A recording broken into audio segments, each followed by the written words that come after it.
Hey everyone, welcome to our read aloud for today. Our book today is The Magic School Bus, Hello Out There.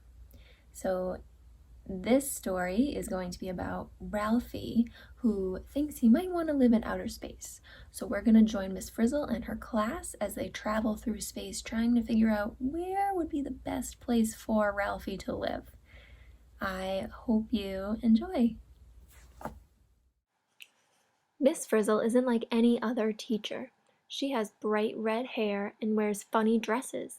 Our class is used to Miss Frizzle, but she must look a little strange to other kids. Well, Cousin Arnold, my teacher doesn't dress like that. Oh, that's nothing. Sometimes the frizz looks totally weird. So it looks like Arnold's cousin is visiting his class, and she seems pretty unimpressed with Miss Frizzle right now. So let's see if that changes. Last week, our class was busy making a model of all the planets in our solar system. The planets are Mercury, Venus, Earth, Mars, Jupiter, Saturn, Uranus, Neptune, and Pluto. We made sure that all of our model planets travel around our model of the sun because the real planets travel around the real sun. Ralphie was having a really bad day. "I'd rather live anywhere than here," he told Miss Frizzle. "Maybe I could live on one of those planets or even on the moon." That's when Miss Frizzle got that time for a field trip look in her eyes. "Everybody on the bus," she said. "First stop, the moon," Miss Frizzle called back to us. The bus began to bump and shake. Then the magic school bus blasted off into outer space. "Remember, class," Miss Frizzle said, "the moon travels around the earth just the way the planets travel around the sun." "I've heard the moon is made of green cheese. In my old school, the cheese stayed in the cafeteria." Miss Frizzle landed the bus next to an American flag. "According to my research, this place is where astronaut Neil Armstrong first stepped down on the moon," said Dorothy Ann. "It's time for us to step down too," Miss Frizzle said. "Put on your spacesuits, everyone."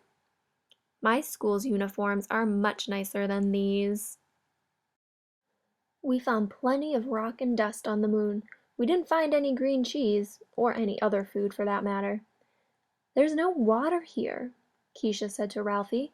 "There's no air either. Without water or air, nothing can grow." "I'm sorry, but there's no way you could live on the moon." Ralphie looked embarrassed. "Maybe I could live on Mars?" he asked. Miss Frizzle got that look in her eyes again. We knew we were going to Mars. We looked out the window. We were heading toward a red planet. "Here we are, class," Miss Frizzle said. "Take a look at Mars. As you can see, the soil here is red. That's because it has rusty iron in it." Ralphie shivered. "Brr, it sure is cold here. I don't think I could live here either." Miss Frizzle grinned. "That's true, Ralphie, but it sure is the best place for ice cream." Ralphie was getting discouraged. Maybe there wasn't a planet he could live on. Not anywhere in the whole solar system. Ralphie looked out the window. "Next stop, Jupiter," Miss Frizzle said. Ralphie looked out the window and sighed. Just then a big chunk of rock whirred past the bus. The bus swerved back and forth, dodging hunks of metal and rock. Janet got a know-it-all look on her face. "Those are asteroids," she said. "Chunks of rock and metal in orbit around the sun." Ralphie was still shivering. "Miss Frizzle," he said, "can't we go someplace warm?"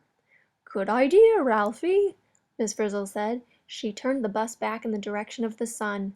The sun was amazing. "Look how huge it is," Tim said. "I wonder how many Earths could fit inside the sun?" Keisha asked. "More than 1,000,000," Miss Frizzle answered. "Hold on to your goggles." "My teacher says I'm a star that shines as brightly as the sun." "Oh, brother." Ralphie looked out the window of the bus. "Wow! That blue planet looks nice," Ralphie said. "There's plenty of water, and I think I can see green forests. I wonder what planet that is. I just knew I'd find a planet to live on." "Yes, Ralphie, you could live on that planet," Miss Frizzle said. "It is the third planet from the sun. It is the only planet in our solar system that has both air and water." Janet's mouth dropped. She couldn't believe it. Miss Frizzle really was amazing. She had actually found a planet Ralphie could live on. Hmm, which planet are they looking at? Do you know?